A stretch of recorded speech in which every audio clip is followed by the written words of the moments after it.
Merhaba arkadaşlar, kanalıma hoş geldiniz. Bugün sizlerle bu yelekleri yapıyoruz. İsterseniz kısa, isterseniz uzun, isterseniz şapkalı, isterseniz şapkasız, isterseniz kolları düz, isterseniz lastikli. İstediğiniz şekilde yapabilirsiniz. Bütün detayları video sırasında anlattım. Sırasıyla ip tanıma, yapım aşaması ve video sonunda da ne kadar ip kullandığımı belirttim. Videoyu atlamadan izlersek bütün detaylara hakim oluruz. Şimdi sizlerden ricam videoya başlamadan önce bir beğen ve yorum atarak kanalıma destek olabilirsiniz arkadaşlar. Şimdi sizleri bekletmeden yapım aşamasına geçebiliriz.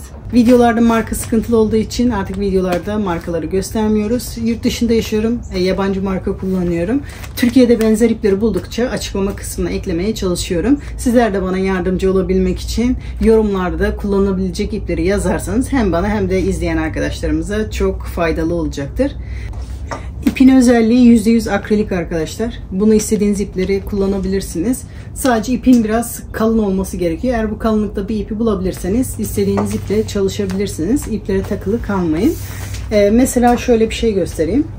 Ben bu örneği aynı kalınlıkta bir kadife iple başladım. Onunla bile çok güzel duruyor. Eğer bu kalınlıkta akrilik ip bulamıyorsanız bu şekilde kadife iplerle de yapabilirsiniz. Bu kadife iplerden rahatlıkla bulabilirsiniz bu kalınlıklarla. Eğer bu kalınlıkta ip bulamıyorsanız ipinizi 2 kat ya da 3 kat yaparak da bu çalışmayı yapabilirsiniz. Modelin özelliği kalın iple çalışılması. Kalın iple çalışıldığı için güzel duruyor. Şimdi sizlerle birlikte ben de modele başlayacağım. Ne kadar ip kullandığımı da video sonunda göstereceğim. Oradan bakabilirsiniz arkadaşlar. İp bakarken bu ölçü ve gramajlar size yardımcı olabilir. 1 kilo ipte 941 metre ip varmış. Tığ önerisi 8 mm. Ben de 8 mm tığ kullanarak başlayacağım. Bu videoda ölçüleri ben kalın ipe göre vereceğim. İnce iple olan modeli bu videoya karıştırmayacağım arkadaşlar. Eğer bu videoya güzel bir beğeni, yorum gelirse arkadaşlar ince iple olanı da paylaşacağım. Bu başlayacağımız sayılar yetişkin için, çocuk için değil arkadaşlar. Bu yaka kısmı her beden için uygun arkadaşlar. Bunu aynı ölçülerde başlayıp herkes kendi beden ölçüsüne göre büyütecek kol altına kadar. O şekilde kendi bedenimizi bulmuş olacağız. Ama yaka sayısı her bedende aynı. Şimdi sizleri daha fazla bekletmeden hemen yapılışına geçebiliriz. Şimdi tığımı alarak modelime başlıyorum. Bu tığ düzenleyiciyi de daha önce videosunu paylaşmıştım. Oradan bakarak yapabilirsiniz. Şimdi ipimi alıyorum. İplerimi kullanırken genelde bu şekilde ortadan başlayarak başlıyorum. Şimdi zincir çekerek başlıyoruz. Çok sıkmadan bu şekilde zincir çekerek başlıyorum. Yaka kısmı için toplamda 55 zincir gerekli. 55 zincir yapıyorum.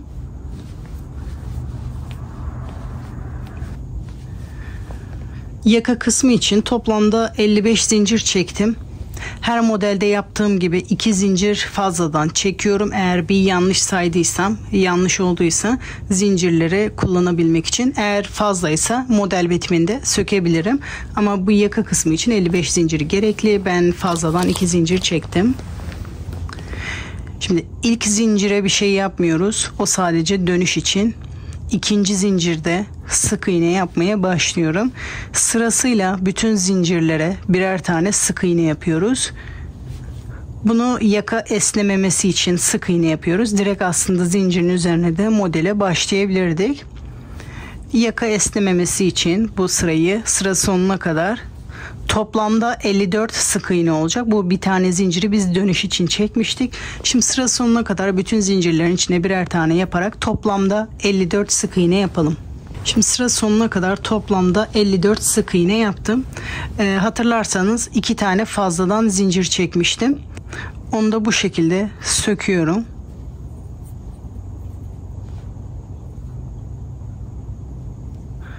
İpimi iyice sıkıyorum. Modellerde her zaman fazladan zincir çekmek önemli. Eğer yanlış saydıysak bu şekilde oradan kullanabiliriz. Fazlalığı sökebiliriz. Şimdi modele başlıyorum. 4 zincir çekerek dönüş yapıyorum. 3 zincir trabzan yerine 1 zincir de ara zincir için toplamda 4 zincir çekiyorum. Sıramı dönüyorum. 3 zincir trabzan yerine bu trabzan buradaki sık iğnenin üzerine yapmış olarak sayıyoruz. Buna batmıyorum. Yanında bir tane atlıyorum. Bu sık iğnenin üzerine trabzan yapmaya başlıyorum. Yani bu trabzan bunun üzerine yapılmış sayılırsa bundan sonra bir tane atlıyorum. İkinciye buraya trabzan yapmış oluyorum. Şimdi bir trabzan yapıyorum. Sıradaki trabzana bir trabzan yapıyorum. Toplamda 3 trabzan yapıyorum. Bu yaptığımız işlem şu aralarda yaptığımız üçlü trabzanlar olacak. Tekrar bir zincir yapıyorum.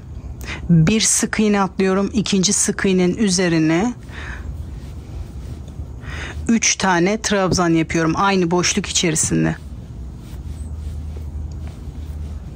Buralardan çoğaltma yapacağız. Arada 3 zincir.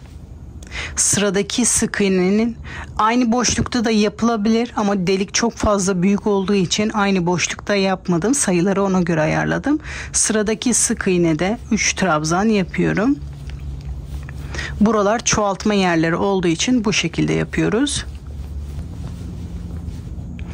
Tekrar bir zincir, bir sık iğne atlıyorum. İkinci sık iğnede trabzan yapmaya başlıyorum. Bu şekilde üçlü trabzanlardan 2 sefer yapacağım. Sıradaki sık iğnede bir trabzan. Sıradaki sık iğnede bir trabzan. Arada bir zincir. Bir sık iğne atlıyorum. İkinciye batarak bir trabzan yapıyorum. Sıradaki sık iğnede bir trabzan. Bu şekilde yaptığım üçlü trabzanlardan 2 tane yapıyorum. 2 tane üçlü trabzan oldu. Bir zincir çekerek bu şekilde çoğaltma yeri yapıyorum. Bir sık iğne atlıyorum. İkinci sık iğneye batarak 3 trabzan yapıyorum.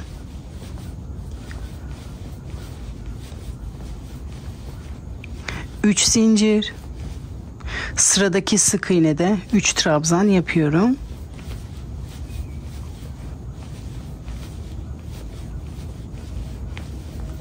İkinci çoğaltma yerini de yaptık. Bu arası kol olacak. Böyle katladığımız zaman burası ön yaka, burası arka, burası da kol olacak. Şimdi tek kol tarafını yaptık. Şimdi arka kısmı yapıyoruz.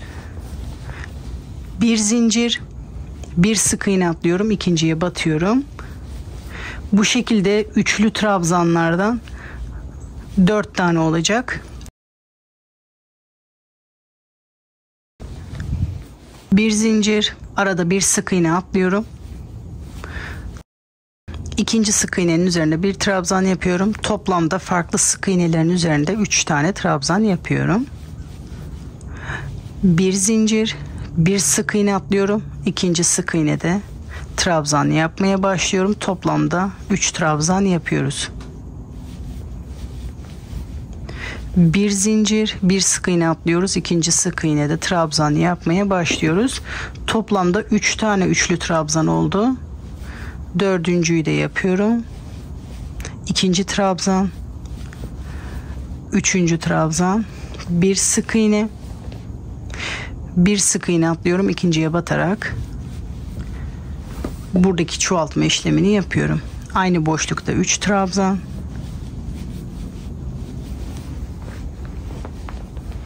Arada 3 zincir. Sıradaki sık iğnede 3 trabzan yapıyorum.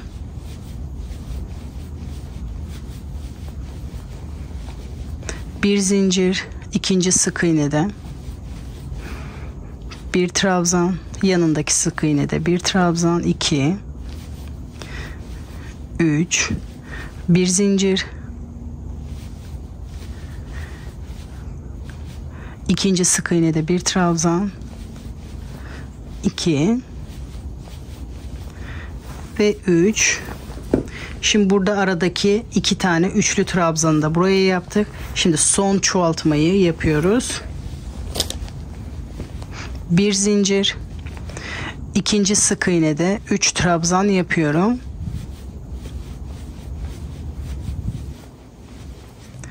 Arada 3 zincir. Sıradaki sık iğnede 3 trabzan yapıyorum.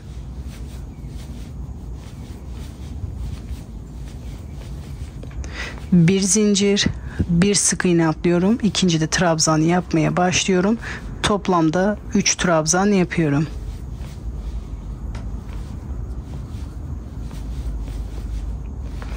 bir zincir, bir sık iğne atlıyorum.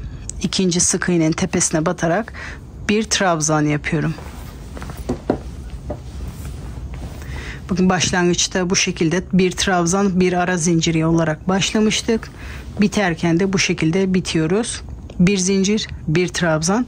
Şimdi ikinci sıraya geçebiliriz. İkinci sıraya geçmeden önce sizlerden ricam, ben de emeklerimin karşılığını alabilmem için videoyu şu anda durdurarak bir beğen ve yorum yaparak destek olursanız sevinirim arkadaşlar. Şimdi kaldığımız yerden devam edebiliriz. 3 zincir, sıramı dönüyorum. İlk boşluk içerisinde 3 trabzan yapıyorum. Bu 3 zincir dönüş için şimdi normal bu aralardaki 3 trabzanı buraya yapıyoruz. 2 3, yani ilk zincirle toplamda 4 oluyor. Boşlukta 3 trabzan yaptım. Bir zincir, sıradaki boşlukta 3 trabzan yapıyoruz. Şimdi çoğalmaya başlıyor bu şekilde. Bir zincir yaparak köşeye geliyorum. Buradaki aynı işlemi oraya yapıyoruz. Tek tarafta 3 trabzan, aynı boşluk içerisinde 3 zincir, aynı boşluk içerisinde 3 trabzan daha yapıyorum. Çoğaltma işlemi bitene kadar burası hep aynı olacak. Bir zincir, boşlukta 3 trabzan yapıyorum. Aralarda hep bu şekilde 3 trabzan yapacağız. Çoğaltma yerlerinde büyütmek istediğimiz büyüklüğe kadar buralardan çoğaltacağız. Şimdi sıradaki boşlukta 3 trabzan,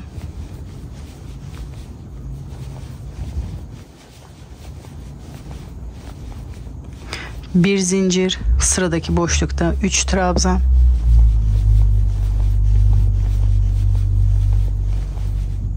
bir zincir, köşeye gelerek köşe işlemini yapıyorum. Çoğaltma işlemi. Boşlukta 3 trabzan, arada 3 zincir, aynı boşluk içerisinde 3 trabzan. İp kalın olduğu için hızlı gidiyor. Yapılışı da çok güzel, zevkli gidiyor. Umarım sizler de bu şekilde örerken keyif alıyorsunuzdur. Bir zincir çekerek bu aralarda 3'er tane trabzan yapıyoruz.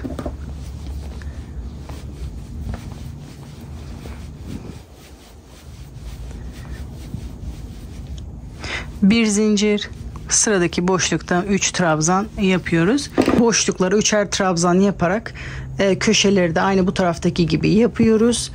Burada sıra sonuna kadar yapıyoruz. Burası diğer tarafın aynısı. Videoyu uzatmamak için bu tarafı da örerken göstermeyeceğim. Bu taraftaki gibi sıra sonuna kadar yapalım.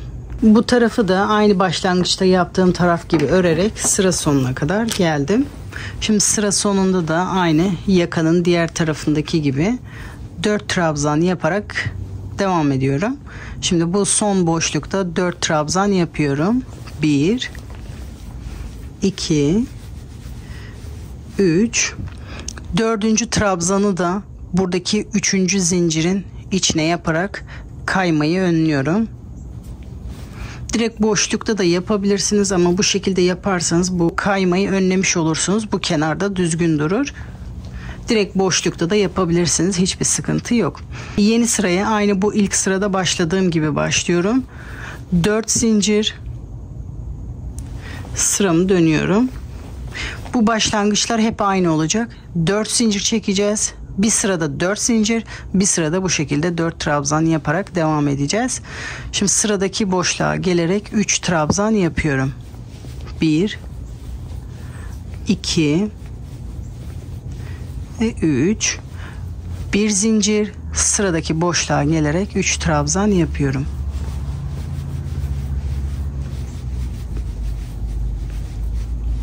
Bir zincir, şimdi köşeye gelerek köşe işlemini yapıyorum. Köşede köşe işlemini yapıyorum. 3 trabzan, 3 zincir, tekrar aynı boşlukta 3 trabzan yapıyorum.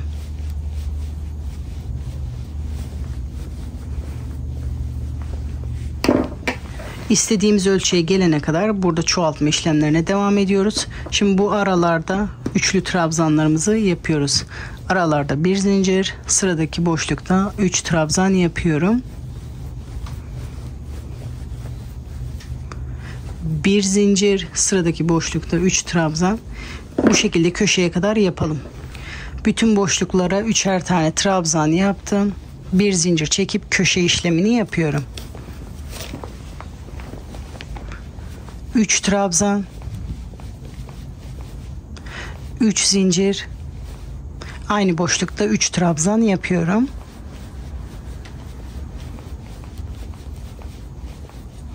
Bir zincir çekerek bu aradaki üçlü trabzanları yapmaya devam ediyorum.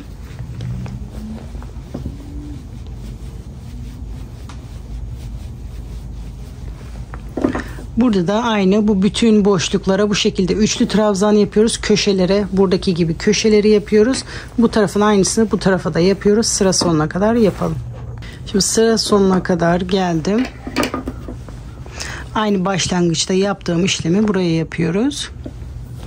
Bir zincir. Burada 3 zincir çekmiştik. Bunun arasına batarak bu şekilde trabzanımı yapıyorum ve sırayı bitiriyorum. 3 zincir çekerek yeni sıraya başlıyorum. Bu sırada aynı bu sıranın tekrarını yapıyoruz. Boşlukta 3 trabzan yapıyorum.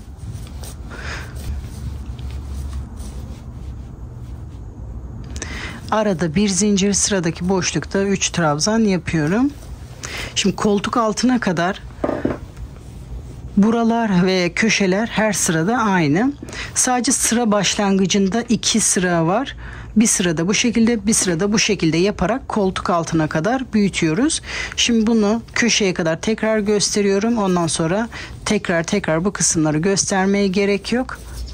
Koltuk altına kadar bu şekilde büyütüyoruz. Ondan sonrasına devam edebiliriz. Boşluklarda 3 trabzan, aralarda bir sık iğne, köşede 3 trabzan, arada 3 zincir, tekrar aynı boşluk içerisinde 3 trabzan yapıyorum. Dediğim gibi koltuk altına kadar, büyütmek istediğimiz büyüklüğe kadar, koltuk altına kadar bu şekilde köşelerden büyütüyoruz. Bir zincir, bu şekilde sıramıza devam ediyoruz. Videoyu uzatmamak için bütün sıralarda göstermek istemiyorum. Yapılış aynı, bu köşeler aynı, bu kenar aynı. Başlangıç kısmında da hep şu iki kısmı tekrar ederek bunu uzatmak istediğimiz, yani koltuk altına kadar bu şekilde örüyoruz. Eğer hala burada aklınızda soru işareti varsa videoyu geri alarak tekrar izleyebilirsiniz. Şimdi bunu büyütmek istediğimiz büyüklüğe kadar büyütüyoruz. Onu da nasıl ölçü alacağımızı size göstermek istiyorum. Ördüğümüz parçayı bu şekilde omzumuza yerleştiriyoruz. Bu koltuk altına gelene kadar, ama koltuk altına gelene kadar deyince de böyle sıkı yapmıyoruz. Biraz hafif bol olacak şekilde, buralara gelecek şekilde örüyoruz arkadaşlar. İyice böyle kasarak olmayacak. Böyle salaş bir şekilde, rahat bir şekilde duracak şekilde bu kısma kadar örelim. Şu anda bende kaç sıra olacağını tahmin edemiyorum. Şimdi bunu biraz örüp size tekrar nereye kadar ördüğümü, kaç sıra ördüğümü göstermek istiyorum. Bu sıralar sizin el sıklığınıza, kullandığınız ip kalınlığına, tığ numarasına göre bu sıralar değişiklik gösterebilir. Benim yaptığım sıralarda yapmak zorunda değilsiniz bu kısmı. Dediğim gibi siz kendi ölçünüzü alarak koltuk altında rahat duracak şekilde o duruma kadar örüyoruz. Bu model salaş bir model, öyle dar bir model örmüyoruz. Şimdi koltuk altına kadar örüp geliyorum. Şimdi ben bunu birkaç sıra daha ekledim. Bedenimi ölçüyorum. Şu şekilde koltuk altına doğru bakın tuttuğum zaman şu anda tam. Ama ben bunu hafif salaş istediğim için buna bir sıra daha ekleyip geliyorum. Burayı çok da büyük yapmayalım. Bu kol oyuntusu da çok fazla olmasın. Bu şekilde bedeninizi ölçerek kol altına bakın. Sizin için yeterliyse o ölçüye kadar örelim. Ben şimdi böyle tutunca kolu şu anda tam oluyor. Ben kolu biraz salaş istiyorum. O yüzden buna bir sıra daha ekleyip geliyorum. Ben bir sıra daha ekledim. Üzerimde ölçüyorum. Şu şekilde yerleştirdiğim zaman bakın koltuk altı da bu şekilde. Ne çok dar ne de çok bol oldu. İp ağır olduğu için model biraz da aşağı çektirecek. Bu kol oyuntusu çok fazla da büyük olmasın. Artık bunun kol kısmını örmüyorum şu anda. Beden kısmını örmeye devam ediyoruz. Şimdi beden ölçüsünü bu şekilde alıyoruz. Bundan sonra sadece alt beden kısmını örüyoruz. Kolu örmüyoruz. Kolu sonradan öreceğiz. Siz de bu şekilde ölçü alarak kendi beden ölçünüzü bulabilirsiniz arkadaşlar. Salaş istiyorsanız bu şekilde, eğer çok salaş istemiyorsanız mesela diğer sırada yaptığım gibi diğer sırada bırakarak şu anda yapacağımız beden işlemini yapabilirsiniz. Bu şekilde herkes kendi beden ölçüsüne göre rahatlıkla örebilir arkadaşlar. Şimdi beden kısmı örmeye başlayabiliriz. Şimdi ben istenilen ölçüye kadar ördüm. Kaç sıra örmüşüm? Toplamda 10 sıra örmüşüm. Bu sizin bedeninize göre, kullandığınız ipe göre, tığa göre bu sıra farklılık gösterebilir. Az önce gösterdiğim gibi ölçü alırsanız sizin için daha iyi sonuç olacaktır arkadaşlar. Benim yaptığım sıralarda yapmak zorunda değilsiniz. Çünkü kişiye özel çalışıyoruz. Herkes kendi ölçüsüne göre yapıyor. Belki yaptığınız ip bir tık ince olabilir. Bunu 10 sıra değil de belki 13-14 sıra yaparsanız belki bu ölçülere gelecek. O yüzden dediğim gibi sıralara takılı kalmayalım. Bedenimizi ölçerek bu şekilde ölçü alalım. Şimdi artık istediğimiz ölçüye geldiğimize göre bu kol kısmını örmüyoruz. Kol kısmı da nasıldı? Şöyle katlayınca. Bakın şu kısım kol kısmı. Bu ördüğümüz ilk kenar ön beden. Ondan sonraki kenarı böyle ucuca birleştirdiğimizde burası kol oluyor. Kolu şimdi örmeye devam etmeyeceğiz. Beden kısmını örmeye devam edeceğiz. Başlangıç aynı. Burada bir değişiklik yok. Bu sırada bitmişim trabzanlı kısımda. 4 zincir çekerek normal sıraya dönüyorum. Köşeye kadar normal sıralarda ördüğüm örgüyü örüyorum. Boşluklarda 3 trabzan.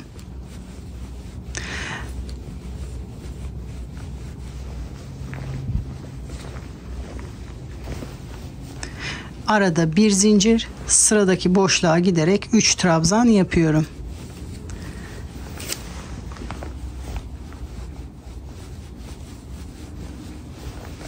Bu şekilde bütün boşluklara örerek bu son boşluğa kadar yapalım. Şimdi köşenin yanındaki boşluğa kadar geldim. Burası ilk kenar, ön beden. Buraya kadar geldim. Şimdi buradan buraya direkt geçmiyorum. Burası kötü duruyor. Şimdi geçişi de şu şekilde yapıyorum. Köşeye 3 trabzan yapıyorum.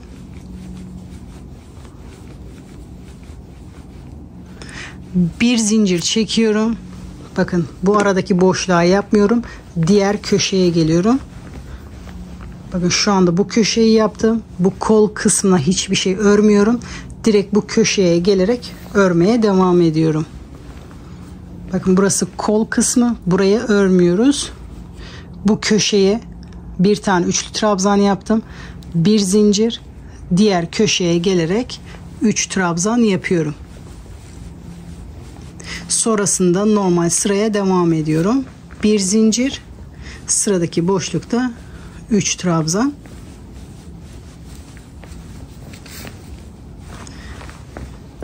Şöyle de göstermek istiyorum. Bakın buradan başlamıştık. Bu köşeye kadar geldik. Burada hiç örmedik.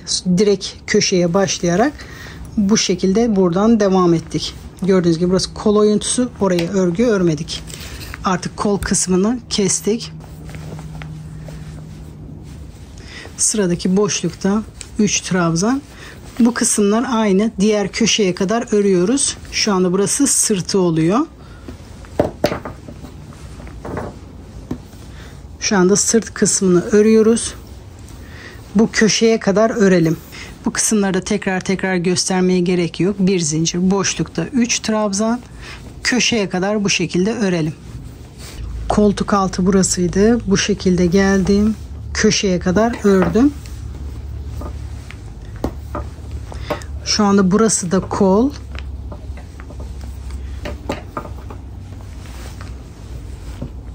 Şimdi köşeye kadar ördüm. Köşeyi de aynı diğer tarafta yaptığım gibi bir zincir, köşede bir tane üçlü trabzan yapıyorum. Köşede aynı buradaki gibi 3 tane tekli trabzan yapıyorum. Köşede de aynı buradaki gibi 3 tane trabzan yapıyorum. Bir zincir çekiyorum. Bakın burası kol. Buraya örmüyorum. Direkt bu köşeye 3 tane trabzan yapıyorum.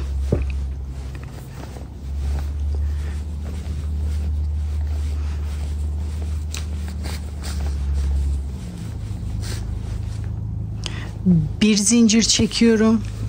Normal sıraya yapmaya devam ediyorum.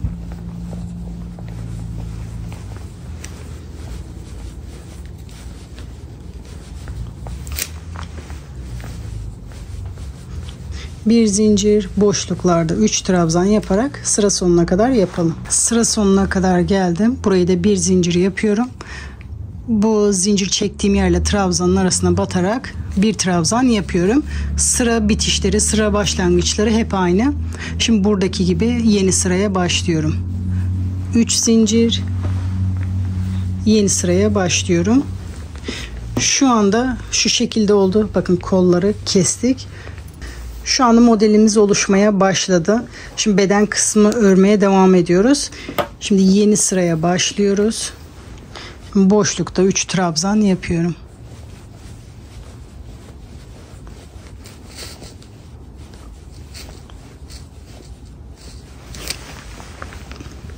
Bir zincir, sıradaki boşlukta 3 trabzan yapıyorum. Şimdi bu sıra sonuna kadar hep aynı işlemi yapıyoruz artık. Bir zincir, boşluklarda 3 trabzan yapıyoruz.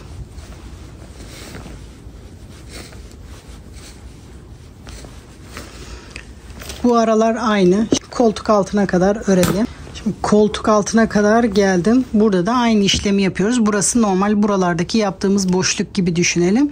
Bir zincir, boşlukta 3 trabzan yapıyorum.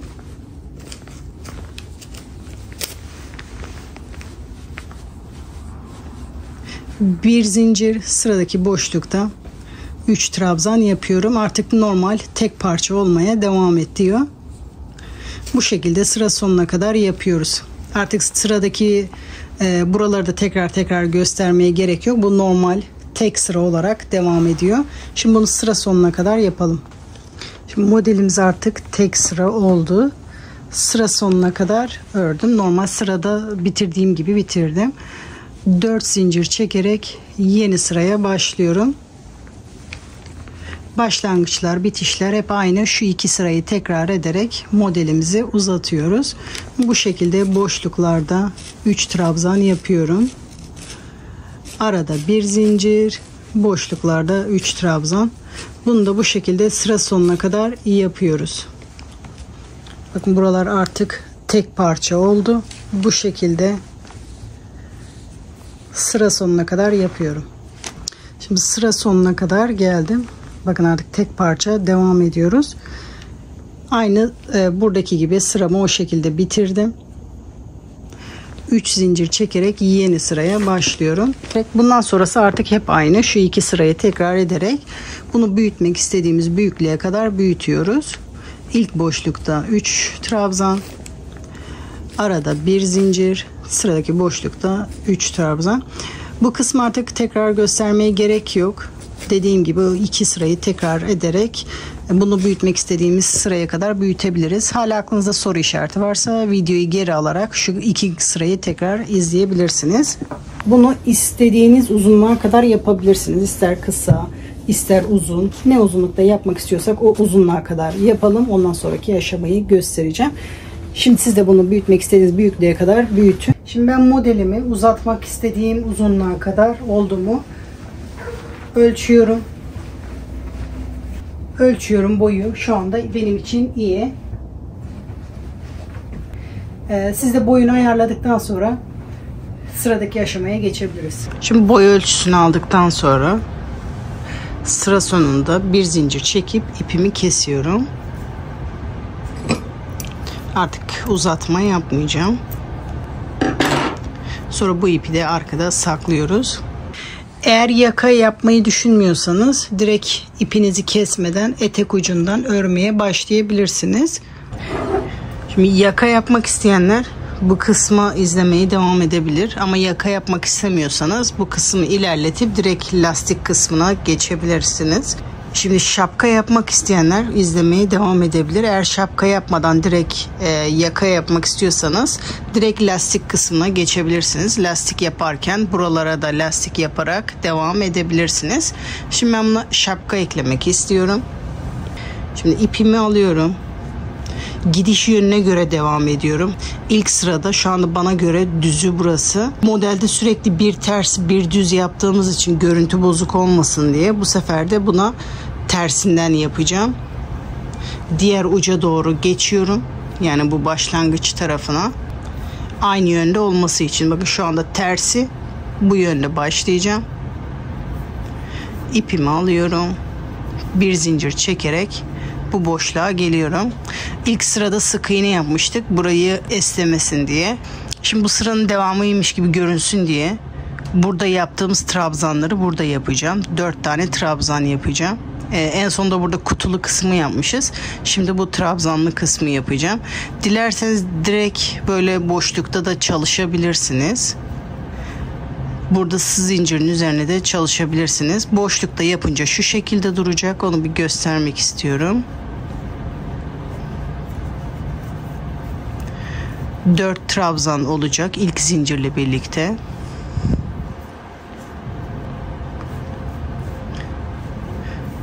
İlk zincirle birlikte toplamda 4 oluyor. Bir zincir bu şekilde sıradaki boşluğa giderek tekrar 3 trabzan yapmaya başlıyorum. Bu şekilde direkt boşluğa da yapabilirsiniz.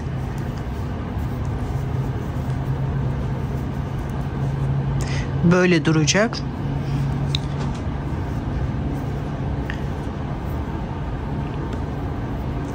İlk sırada yaptığımız gibi bu şekilde zincirin oraya da yapabiliriz. Hangi görüntü daha hoşunuza gidiyorsa o şekilde ilerleyebilirsiniz. 3 zincir aynı boşluk içerisinde 3 trabzan daha yaparak toplamda 4 yapıyorum.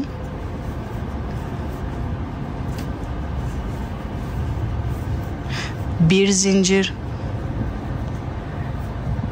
buradaki boşluğa denk gelecek zincirin oraya ya da sık iğnenin arasına nereye yapmak isterseniz orada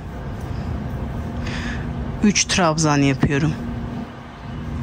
Şimdi sıranın devamıymış gibi görünsün diye boşluk kısımlarına doğru trabzanları yapıyoruz. Bakın boşluk var. Aynı sıralarda yaptığımız gibi ara boşluklara denk gelsin, sıranın devamı görünsün diye boşluklara trabzan yapıyoruz. Şimdi bir zincir çektim. Köşenin oraya yapınca burası marullaşıyor. Denedim ben. Burayı yapınca marullaşıyor. Şimdi diğer sıradaki bu köşeyi iptal edip onun yanındaki boşluğa direkt oraya denk gelen yere trabzan yapıyorum.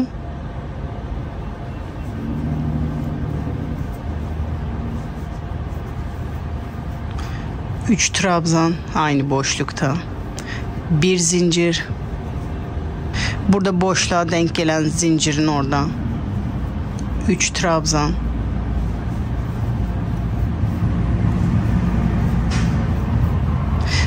Bir zincir. Burada ara boşluğa denk gelen zincirin orada 3 trabzan yapıyorum.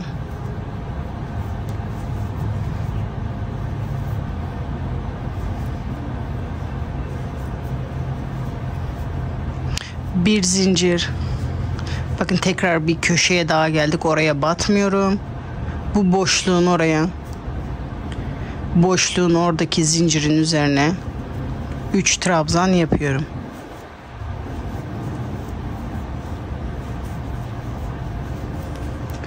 Bir zincir, boşluğun oradaki zincirin oraya 3 trabzan yapıyorum.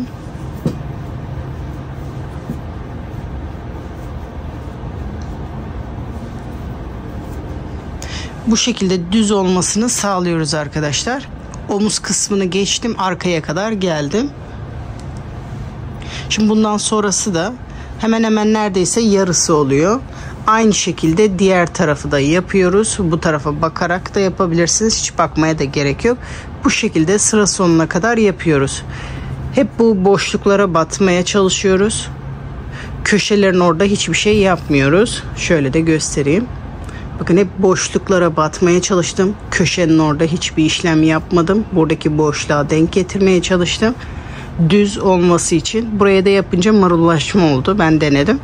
Bu şekilde bütün bu boşluklara üçlü trabzan yaparak sıra sonuna kadar yapalım. Şimdi sıra sonuna kadar düz bir şekilde ördüm. Şimdi sıra sonunda da aynı başlangıçta yaptığımız gibi bu son zincirin orada toplamda 4 trabzan yapıyorum. 2 3 ve 4. Şimdi aynı bu boşluklarda yaptığımız dönüşleri yapıyoruz. 4 zincir çekerek sıramı dönüyoruz. Şimdi bundan sonrası bedende yaptığım gibi aynı olacak. Düz bir şekilde bunu örmeye devam edeceğiz. Aynı bu 2 sırayı tekrar ederek yapacağız. Sıradaki boşluğa giderek 3 trabzan yapıyorum. 1 zincir, sıradaki boşluğa giderek 3 trabzan yapıyorum. Bunu da bu şekilde sıra sonuna kadar tamamlıyoruz. Artık örnek düz oldu. Bakın şu anda düz olarak devam ediyor. Bunu bu şekilde bütün boşluklara batarak sıra sonuna kadar yapalım. Sıra sonuna kadar geldim. Sıra sonunda aynı bedende yaptığımız gibi bir zincir, ikisinin arasına batarak bu şekilde bir trabzan yapıyorum. Şimdi dönüş aynı buradaki gibi yapıyoruz. 3 zincir,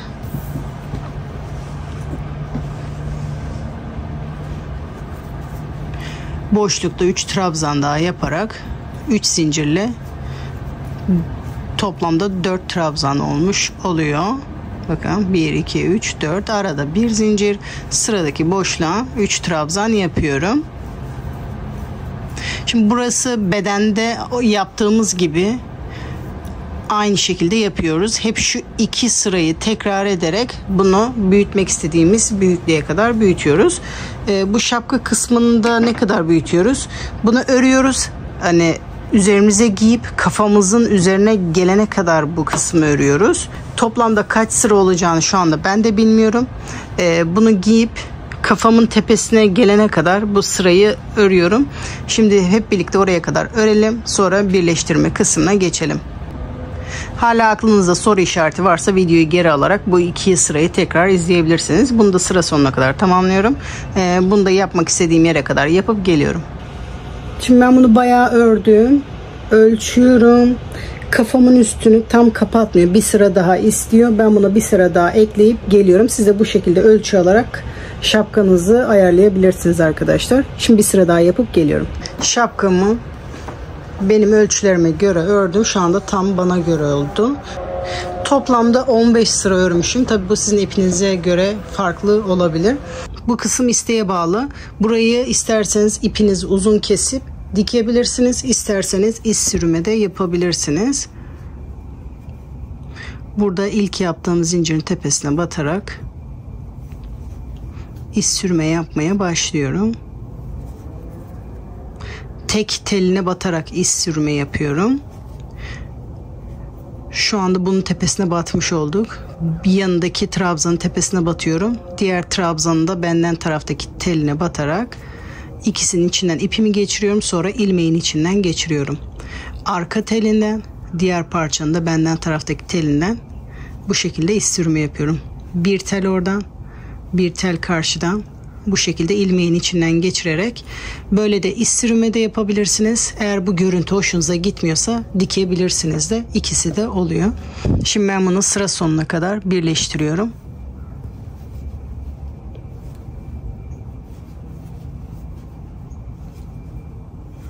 Bu şekilde sıra sonuna kadar birleştirelim.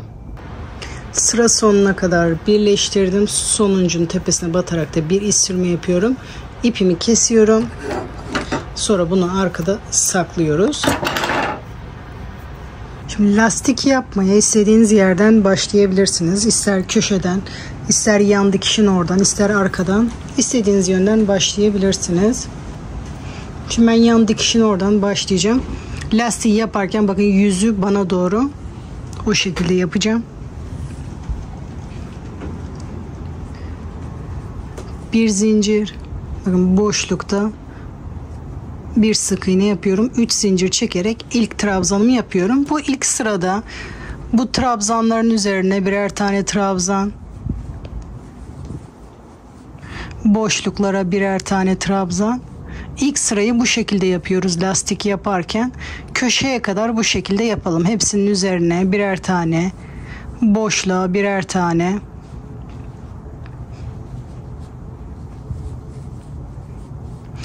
Köşeye kadar bu şekilde yapalım. Bu köşeye kadar. Şimdi köşeye kadar geldim. Sonuncu trabzanın üzerine köşe yapıyorum. Trabzanın tepesinde ilk önce 2 trabzan yapıyorum. Arada bir zincir. Tekrar aynı köşede 2 trabzan daha yapıyorum. Bunu sadece köşe işlemi için yaptık. Şimdi diğer kenara dönüyoruz. Burası ön yaka. Bu trabzanı 4 tane yaparken üzerine trabzan yapmak için yapmıştım ben. Bakın trabzanın üzerine 2 tane trabzan yapıyorum. Şimdi önde buradaki gibi değil. Hep dönüşler yaptığımız için şimdi burası daha farklı. Boşlukta 2 trabzan.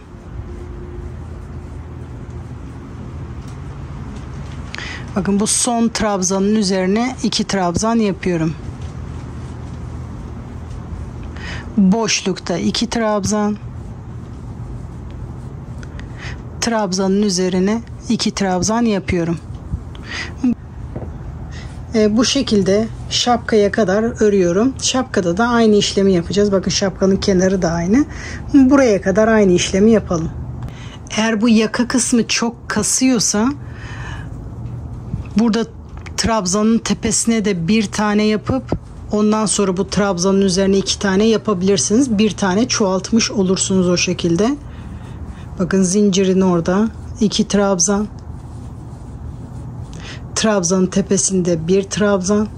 Sonra bu trabzanın üzerinde 2 trabzan yaparak bu şekilde çoğaltma işlemi yapabilirsiniz. Benimkinde kasma olmadığı için direkt trabzanların üzerine 2'şer tane yapıyorum. Bu şekilde burayı da ayarlayabilirsiniz.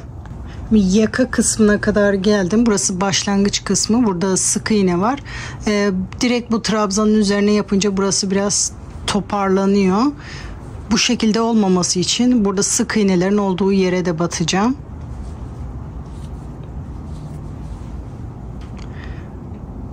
Bakın burada zincirin olduğu yere bir trabzan yapıyorum.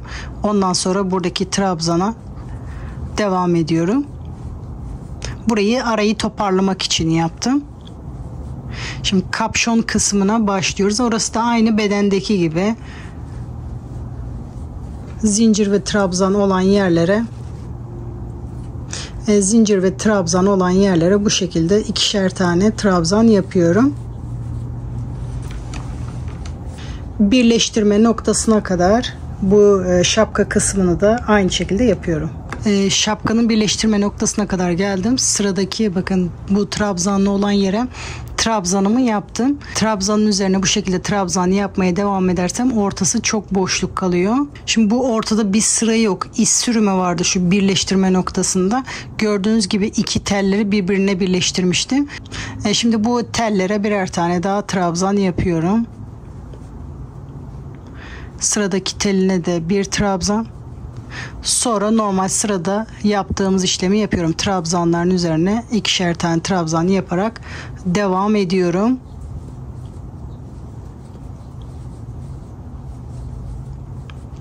Burayı da bu şekilde kapatmış olduk burasını. Şimdi yarıya kadar geldik. Bakın yan tarafta başlamıştım. Ön tarafı yaptık.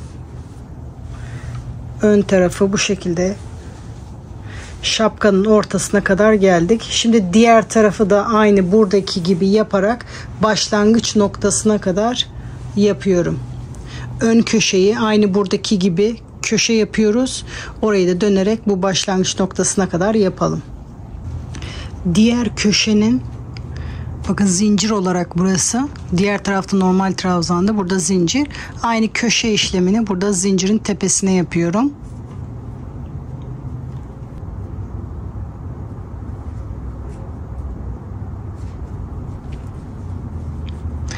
Üçüncü zincirin içinde 2 trabzan, bir zincir, tekrar 2 trabzan yapıyorum. Sonra normal trabzanların üzerine birer tane trabzan yaparak başlangıç noktasına kadar yapıyorum.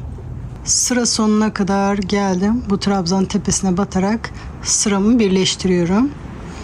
3 zincir çekerek yeni sıraya başlıyorum. Lastik yapıyoruz. Bir tane trabzanın düzünden bir tane trabzanın bu şekilde arkasından beri lastik yapıyoruz. Bir düz,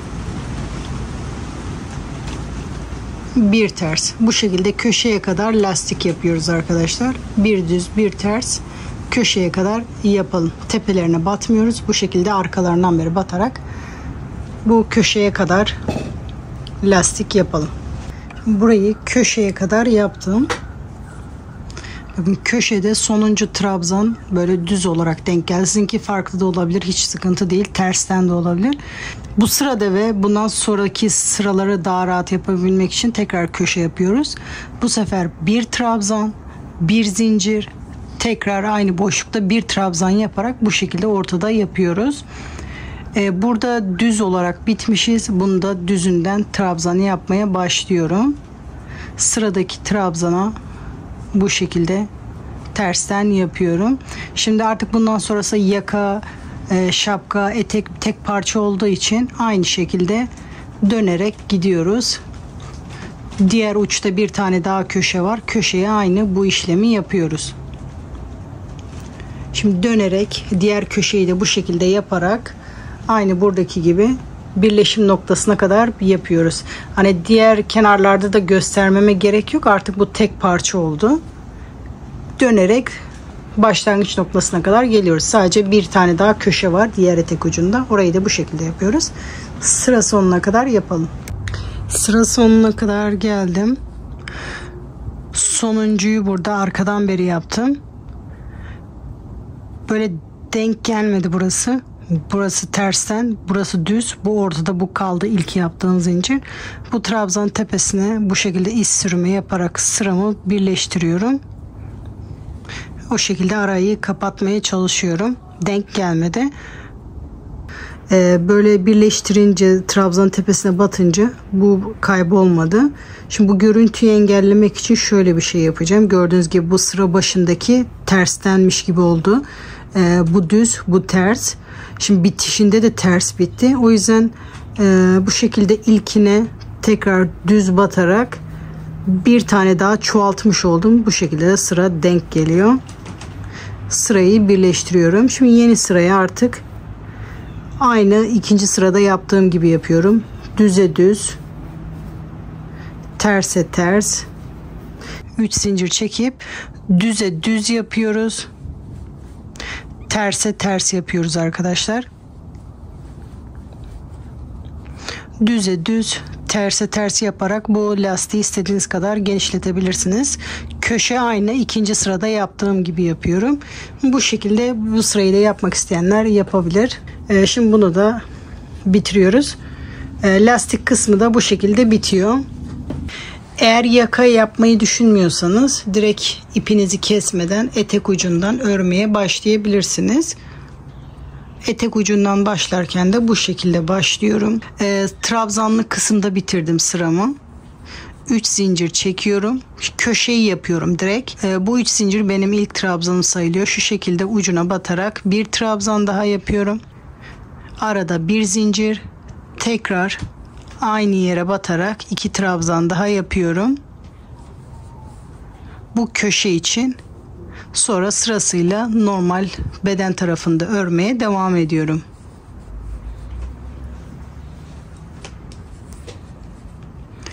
Boşlukta 2 trabzan. Eğer kasma yapıyorsa burada trabzanın tepesine de batabilirsiniz. Kalın ip olduğu için esniyor. Ben o yüzden buralara 2'şer tane trabzan yapıyorum. Dediğim gibi kasma oluyorsa burada trabzan tepesinde de batabilirsiniz. Bu şekilde yakaya kadar örüyorum. Şimdi yakaya kadar geldim. Şimdi ben bunu dönerek bu öndeki lastik gibi yapıp hakim yaka yapmaya çalışacağım. Eğer buna istiyorsanız kapşonda ördüğümüz gibi örerek yaklaşık şu kadar örüp katlanan yakada yapabilirsiniz. Bu sık iğne yaptığım yere de batıyorum. Sık iğnenin üzerine de batıyorum. Bir trabzan yapıyorum. Şimdi dönerken köşe yaparak dönüyorum. Bu ilk zincire batarak toplamda 4 trabzan yapıyorum. 2 3 ve 4. Sonra sırasıyla bu başlangıçta yaptığımız zincirlerin oraya birer tane sık iğne yapmıştık. Şimdi birer tane trabzan yapıyorum.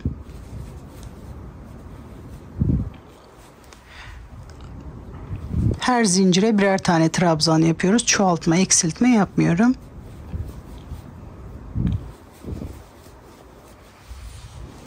Başlangıçta burada çoğaltma yapmıştık ama şimdi çoğaltma yapmıyoruz. Bütün boşluklara birer tane trabzan yapıyorum. Bu şekilde bütün yakan etrafını bu şekilde yapıyoruz.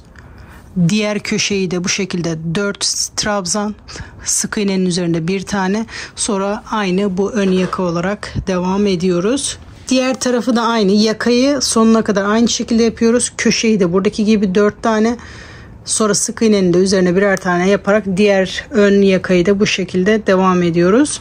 Sonra etek ucunu da yapıp burada birleştiriyoruz. Sıra sonuna kadar yapalım. Yakayı komple ördüm. Yakanın diğer tarafına da aynı köşeyi yaptım. Ön tarafı da ördüm. Etek ucuna kadar geldim. Etek ucunu da aynı başlangıçtaki gibi yaptım. Şimdi bu etek ucu kısmı da aynı diğer modeldeki gibi bütün trabzanların üzerine ve zincirlerin oraya birer tane trabzan yaparak sıra sonuna kadar yapıyorum. Burası benim başlangıcım. Yani sıra sonunda burası, bu köşeye kadar yapıyorum. Etek ucunu komple yaptım. Başlangıç noktasına kadar geldim. Sıramı birleştiriyorum. 3 zincir çekerek başlıyorum. Bu bunun tepesindeymiş gibi sayıyoruz. Bu trabzanın bu şekilde arkasından yaparak başlıyorum. Lastik kısmı aynı diğer modeldekiyle aynı. Köşede bir trabzan, çoğaltma işlemi yapıyorum. Bir zincir, tekrar aynı boşlukta bir trabzan yapıyorum. Burada arkasından yaptığım için bunun da arkasından beri yapıyorum. Sonra sırasıyla bir ters, bir düz devam ediyorum. Bundan sonrası diğer modelle aynı. Bir ters, bir düz, bu şekilde yapmak istediğimiz sıraya kadar yapıyoruz.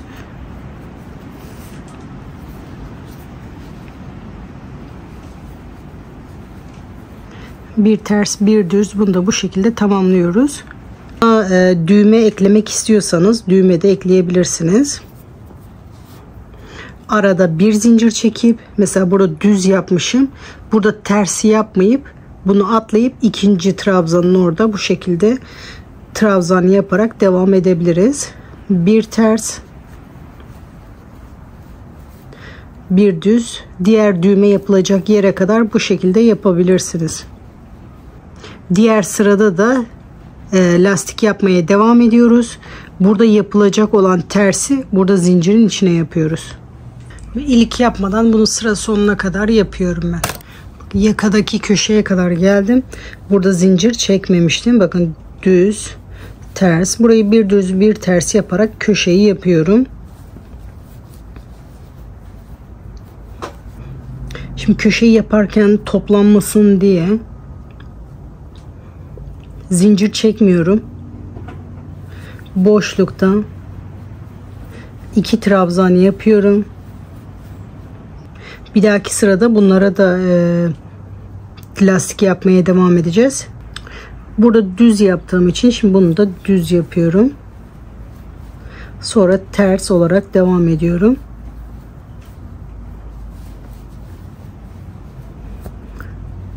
Bir düz bir ters olarak devam ediyorum arkadaşlar. Bu şekilde yakayı da komple aynı şekilde yapıyoruz. Bu ön tarafı da aynı şekilde yapıyoruz, diğer tarafın. Etek ucunu da aynı şekilde bir ters bir düz yaparak buraya kadar yapalım. Şimdi sıra sonuna kadar geldim. Böyle birleştirince, trabzanın tepesine batınca bu kaybolmadı. Şimdi bu görüntüyü engellemek için şöyle bir şey yapacağım. Gördüğünüz gibi bu sıra başındaki terstenmiş gibi oldu. Bu düz, bu ters. Şimdi bitişinde de ters bitti. O yüzden bu şekilde ilkine tekrar düz batarak Bir tane daha çoğaltmış oldum. Bu şekilde de sıra denk geliyor. Sırayı birleştiriyorum. Şimdi yeni sıraya artık aynı ikinci sırada yaptığım gibi yapıyorum. Düze düz, terse ters. Köşeyi de nasıl yaptıysam o şekilde yapıyorum. Burada zincirli köşe yapmıştım. Yakada öyle yapmadım. Çok sivri olmasın diye. Buna ters. Bu şekilde bir düz bir ters olarak devam ediyorum. Bu kısmı isteğe bağlı olarak yapabilirsiniz. Şimdi ben 3. sırayı da ekleyeceğim. Sıra sonuna kadar geleceğim. Bundan sonrası hep aynı bir düz bir ters olarak devam edeceğiz. Yaka kısmındaki köşede de aynı şekilde. Bakın bu ters, düz. Diğer sırada çoğaltma yaptığımı ters yapıyorum. Kasma olmasın diye tekrar boşlukta 2 trabzan yapıyorum. Bunları ters. Bu şekilde düz yaparak devam ediyorum. Şimdi bu benim son sıram olacak. Burada dilerseniz aynı diğer sıradaki gibi çoğaltma ya da daha iyi görünsün istiyorsanız bu şekilde de çoğaltma işlemi yapabilirsiniz. 2 tane çoğaltmam gerekiyor ki burası iyi dönsün. Kasmadan dönsün diye. Bu tersten yaptığım trabzanın düzünden de yaparak lastik yapmaya devam edebiliriz. Tekrar diğer sıradaki çoğaltma olan trabzana bir ters, bir düz,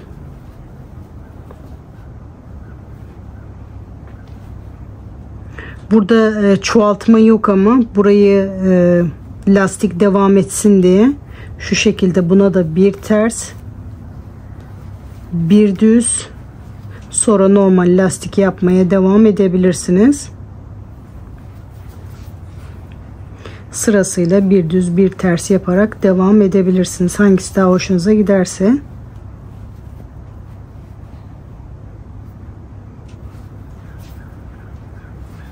Son sırayı bu şekilde de yapabilirsiniz.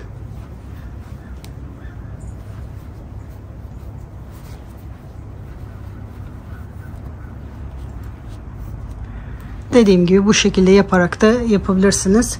Sıra sonuna kadar bitiriyoruz. Şimdi bunu aynı şekilde sıra sonuna kadar yaparak bitiriyorum. Sıra sonuna kadar geldim. Sıramı birleştirdim. İpimi kestim. İpimi de arkada saklıyorum. Kolları isterseniz bu şekilde bırakabilirsiniz. İsterseniz lastikte yapabilirsiniz. Lastik yaparken de aynı bedendeki gibi. Şimdi kol kısmına başlamadan önce size şu kısmı göstermek istiyorum. Burası kol daralmış hali. Bu da daralmamış şekli. Kol yapılışına başlamadan önce hangi taraf sizin hoşunuza gidiyorsa kolunu o şekilde başlayın. Şimdi kol yapılışına geçebiliriz.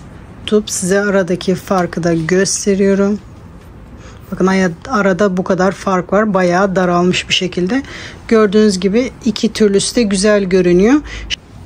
Bedeni büyütürken beden denk gelmesi için ilk başta burada bayağı büyütmüştük.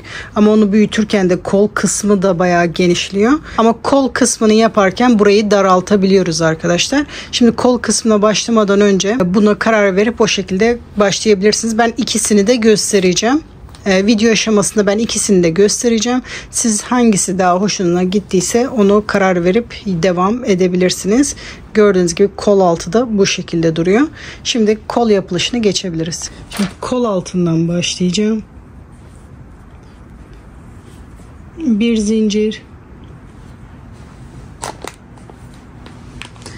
Kol altında böyle bir yer yapmıştık. Şöyle buradan başlayayım ki size göstereyim.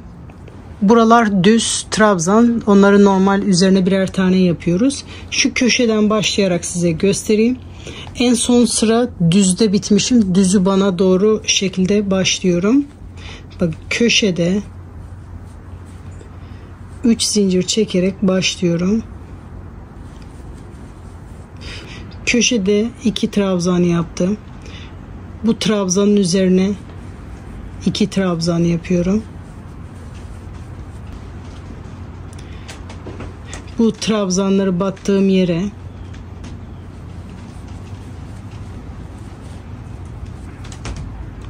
2 tane yapıyorum.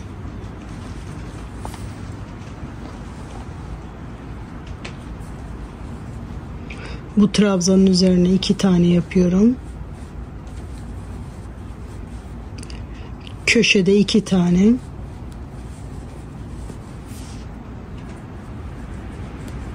Sırasıyla trabzanların üzerine birer tane yapıyorum. Bundan sonrası etekteki gibi aynı. Boşlukta 1 tane, trabzanların üzerinde birer tane yapıyorum. Eğer bu kol oyuntusu sizin için çok büyükse, daraltmak istiyorsanız şu şekilde başlayabilirsiniz. Daraltma kısmını kol altında yapıp lastiği o şekilde başlayabilirsiniz. Bir zincir çekip başlıyorum. Burada trabzanların üzerine birer tane trabzan yapıyoruz. Şimdi trabzan tepesinde başlıyorum. 3 zincir, diğer trabzanların üzerine de birer tane yapıyorum. Eğer bunu daraltmak istiyorsak, bakın bu köşede 1 tane, buradaki trabzanların üzerine 1 tane, buradaki trabzanların oraya 1 tane, bu trabzanın buraya da 1 tane, bu şekilde yaparak bu kol altı kısmını toplamış olursunuz, hem de daraltmış olursunuz. Sonra köşede 1 tane, sonra sırasıyla trabzanların üzerlerine birer tane, boşlukta 1 tane olacak şekilde yapıyoruz. Komple bu şekilde sıra sonuna kadar yapıyoruz. Eğer bunu daraltmak istiyorsanız bu şekilde, normal bir şekilde yapmak istiyorsanız diğer sıradaki gibi yapabilirsiniz. Sıra sonuna kadar yapıyoruz. Bu kol oyuntusu hala size çok bol görünüyorsa, hala daraltmak istiyorsanız şu şekilde de yapabilirsiniz. Sadece trabzanların üzerine birer tane trabzan yapabilirsiniz. Bu aradaki zincirleri iptal edersek birer tane trabzan da o şekilde azalmış olur. Bu şekilde bütün trabzanların üzerine birer tane yaparak bu şekilde de daraltabilirsiniz.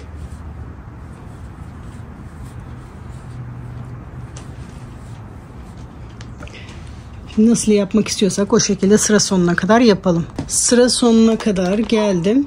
Her ikisinde de aynı şekilde sıramızı birleştiriyoruz. 3 zincir çekerek yeni sıraya başlıyoruz. Bu ilk trabzanın düz yapıyorum. İkinciyi ters yapıyorum. Bundan sonrası etek yaka kısmındakiyle aynı.